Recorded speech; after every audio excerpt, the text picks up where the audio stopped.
Voici des problèmes de grandeur et de mesure. On va faire un exemple ensemble. Martine a acheté 2 kg de farine. Elle utilise 50 g pour sa recette.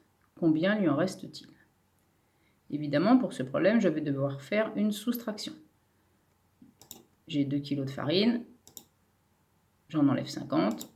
Je dois donc faire 2 kg moins 50 g. Cette opération est impossible, car les deux mesures doivent avoir la même unité.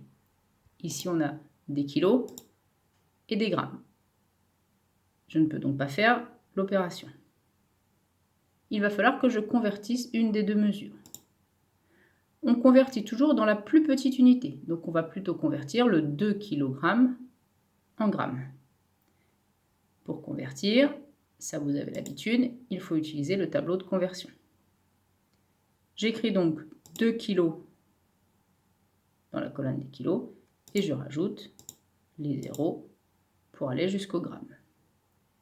Je vois ici que 2 kg, c'est la même chose que 2000 grammes. Et cette fois-ci, je peux faire l'opération 2000 grammes moins 50 grammes et je vais trouver combien il lui en reste. De la même manière, on peut avoir un problème avec des longueurs. Par exemple, l'école de Justine est à 3 km de la maison. Elle a déjà parcouru 500 mètres. Quelle distance lui reste-t-il?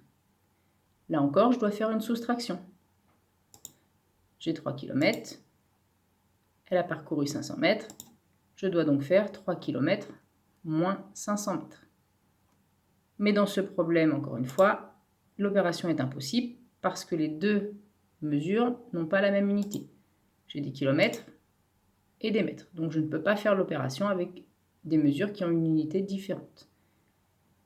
Encore une fois, je vais convertir dans la plus petite unité. Je vais donc choisir de convertir le 3 km en mètres.